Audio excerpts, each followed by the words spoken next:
আসসালামু আলাইকুম এভরিওয়ান, আপনারা সব কেমন আছেন? আশা করি আপনারা অনেক ভালো আছেন, সুস্থ আছেন। আলহামদুলিল্লাহ, আমিও খুব ভালো আছি। ছোট্ট করে একটা মিনি ব্লগ নিয়ে চলে এলাম আপনাদের সামনে। তো আজকে দিনটাতে আপনাদেরকে আমার বাগানটা আরও ঘুরিয়ে দেখাবো। তো আজ শুরু করি ছোট্ট থেকে একটা ভিডিও।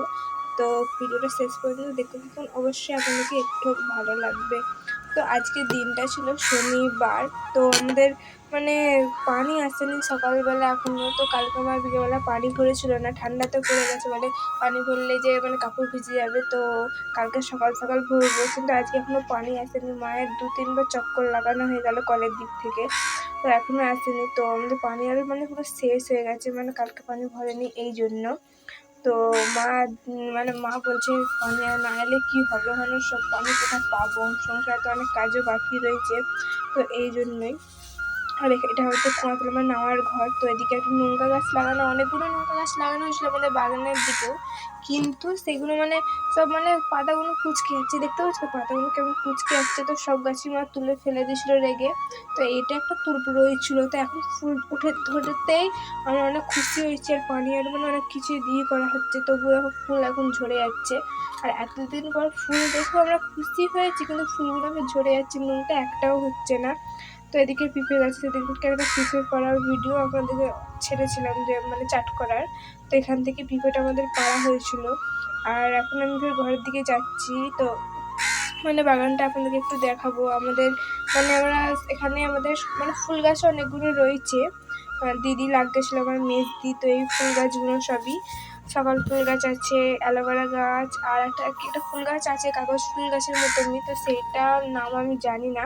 আর টমটম গাছের পাতাটাও খুব সুন্দর লাগছিল। আর এটা হচ্ছে এই ছোটো মতো যে ভাঁড়ের মতো দইয়ের খুঁড়িটার মধ্যে আমি সেদিনকে চেরিয়েছি। শুধু লাল গোলাপি কালার সকাল ফুল হবে, সাদা কালার আর গোলাপি কালারই শুধু আছে, আর কোনো রকমের ফুল হয় না। অনেক রকমেরই হয়, সাদা, হলুদ, অনেক রকম কালার কিন্তু ইত্যাদি, কিন্তু আমার কাছে মাত্র 2 কালার রয়েছে, সাদা আর গোলাপি কালার।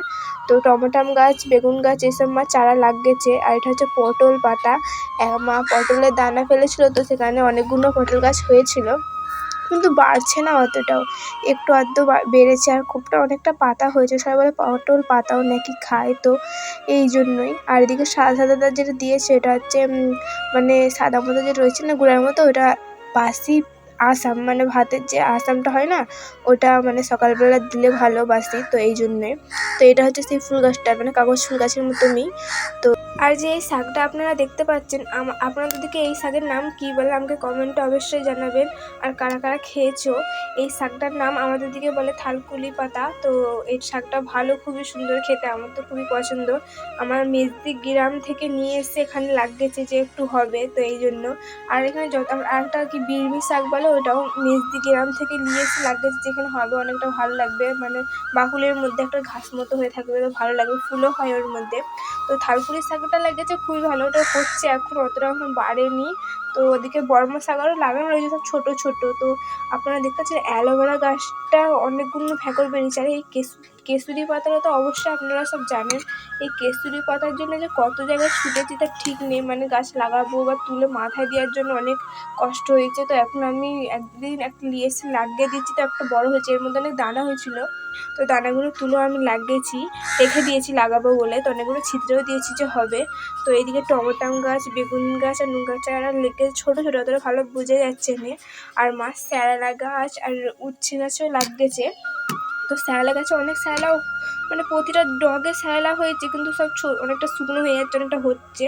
তো এই একটাই মাত্র বড় হয়েছে হালকা মতো। তো মা এরকমভাবে ঘিরে রেখেছে, কি বলবো, যে দেখাতেও খুবই অসুবিধা হচ্ছে, কেন এখন এত পরিমাণে মুরগি, এত এখানে একটা খেজুর গাছ রয়েছে, তো সেটার মধ্যে খুব বাসা ওদের আড্ডা মারে, অনেকগুলো মুরগি ঘেরে বসে থাকে। তো এই জন্য মা ঘিরে রেখেছে, একটু পাতা পুঁতি কিছু রাখতে দেয় না, পুরো খেয়ে ফেলে। তো মা পুরো চারিদিকে গাছের দিকে ঘিরে দিচ্ছে।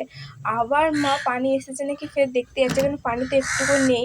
তো আপনাদেরকে কলতলার দিকটা দেখায়, তো অনেকটা দূর থেকে পানি অনেকগুলো বইতে হয়। তো এত দূর থেকে অত্যাধিক বইতে হয়, অনেক কষ্ট হয় বইতে, একটুকুন তো পানি লাগে না, আমার সংসারে যত পানি লাগে সব এখান থেকে বইতে হয়। তো মা 100 বার যাচ্ছে আর দেখছে পানি এসেছে না এসেনি। তো কলটাও চালিয়ে রাখেনি, কল চালিয়ে রাখলে তো পানি নষ্ট হবে না অনেকটা, তো তাই জন্য। তো মা এই লাউ গাছটার দিকে দেখছে, মানে এখনও বাড়েনি কেন। আমার মায়ের সাথে আমার সেজো মামি মেজো মামি লেগেছে, তাদের পুরো ছাদ ভর্তি, দুটো মামিরই ছাদ ভর্তি লাউ গাছ হয়ে গেছে, কিন্তু আমাদের একটুকু বাড়েনি। তো মা খুবই বলে খেয়ে ফেলতে হবে কেটে। তো আপনারা এই শাকটাও কারা কারা চিনেন আমাকে কমেন্টে অবশ্যই জানাবেন। এটাকে আমাদের ওখানে ডিমের শাক বলে, আর খুবই তিতো, এদিকে বেশিরভাগ ভর্তা করে খাই। তো আপনারা কারা কারা এটা শাকটা খেয়েছে আমাকে কমেন্টে অবশ্যই জানাবেন কিন্তু। তো এদিকে আমাদের মানে পাশের একটা সর্দি হয়, তো আমারই দিদির যা, ওদের মানে তুলসী গাছে লাগানো রয়েছে, খুবই সুন্দর, খুবই বড় হয়েছে। আর এদিকে মা মানে একটু বেলা হয়ে যাচ্ছে আর পানি আর আসবে না, আমিও জেনে গেছি যে পানি আর আসবে না। তো এই জন্যে মা এখন বলে আর পানি ভরতে হবে না, দেখা যাবে এখনো কী হবে না হবে। তো এই জন্য আমি এখন এদিকে ঘোরাঘুরি করছি। পানি তো নেই, কিছু করার নেই, তো যতটা পানি আছে হয়তো থালা বাসন ধোয়া হবে। তো এই পর্যন্ত ভিডিওটা ছিল, কেমন লেগেছে আমাকে কমেন্টে অবশ্যই জানাবেন। আল্লাহ হাফেজ।